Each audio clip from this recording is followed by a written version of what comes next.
Chapter 64. Lieutenant Henderson stumbled through the maintenance bay toward his cell phone's repetitive ring. It was on top of a toolbox next to his wallet. He didn't know how long it was ringing, but it woke him up. If he had a gun, he would have shot it. He felt sick. A layer of goo coated his tongue. It tasted like paste and anus. Last night's alcohol rushed through his brain, distorting his focus, stealing his coordination. He looked up and shielded his eyes from the dull brilliance in the overhead skylight. The winter sun radiated through the waning storm clouds. He shook his head and checked to see who called. Lieutenant Henderson frowned. "Who's this?" He rubbed his left temple. Going to scream if it's a wrong number. He was about to call it back, but was startled by a pair of eyes glaring at him from the shadows. "What the?" he began. He leaned over, trying to focus. "Are they red?" he thought. "Deep blood red. No, wait, purple. They're purple, and they're glowing?" Lieutenant Henderson's heart stopped as a hand fell on his shoulder. "Jesus Christ!" he cried, spinning around. He lost his balance and fell backward, stumbling over an empty 50-gallon drum. He landed on his back on the concrete floor, gazing upward. Jake appeared in his line of sight, shaking his head. "Nice dance, Lieutenant," he said, holding his hand out. "Did you have a little too much Christmas cheer last night?" "He's hungover," someone said.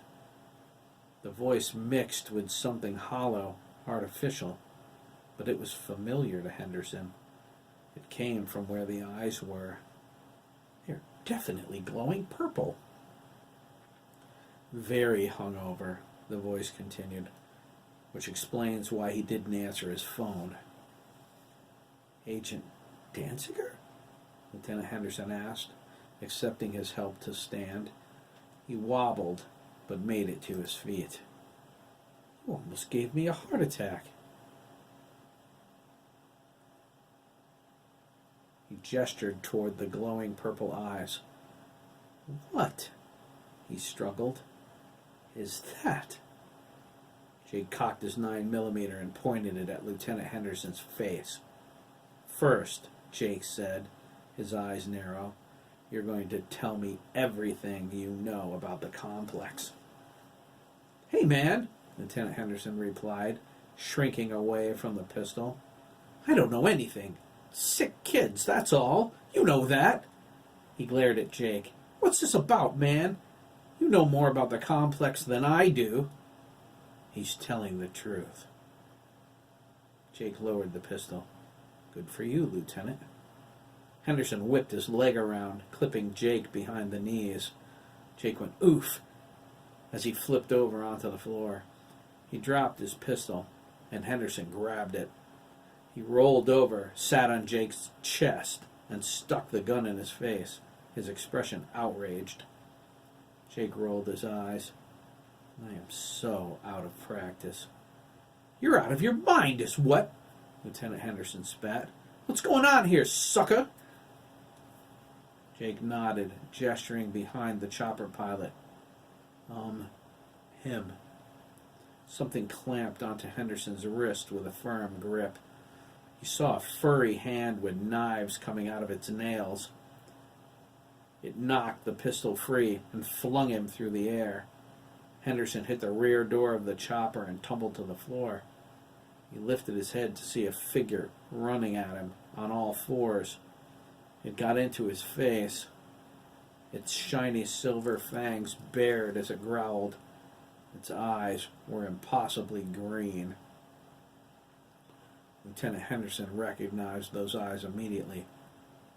"Mother Mary," he whispered, reaching up and touching the werewolf's blonde, furry face. "Oliver?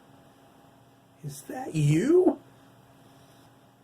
Oliver's face contorted. His nose and jaw shrank.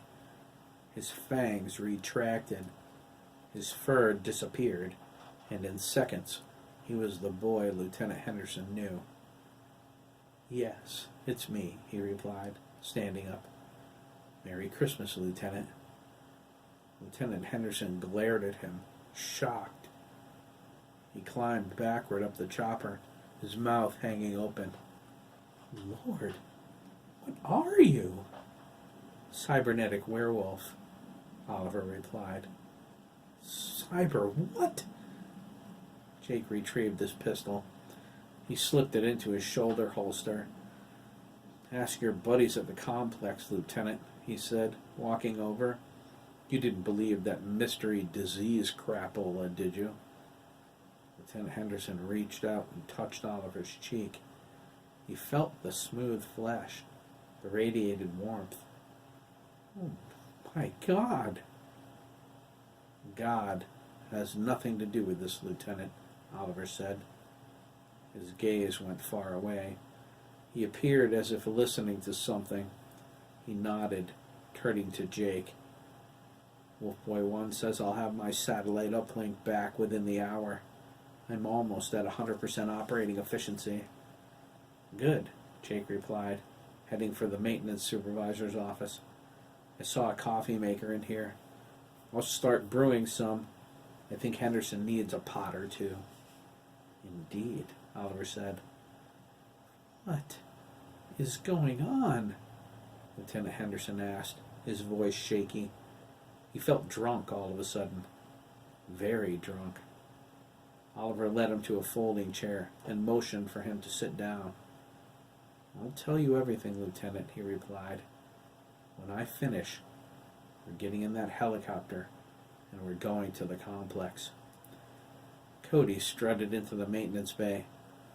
His clicking heels echoed. "The jet's in the hangar," he said. He winked at Henderson. "What's next?" Henderson whispered, "Who's that?" "A friend," Oliver replied. "Now, listen carefully. There's a lot you need to hear, and then we're going to get my Pack brothers."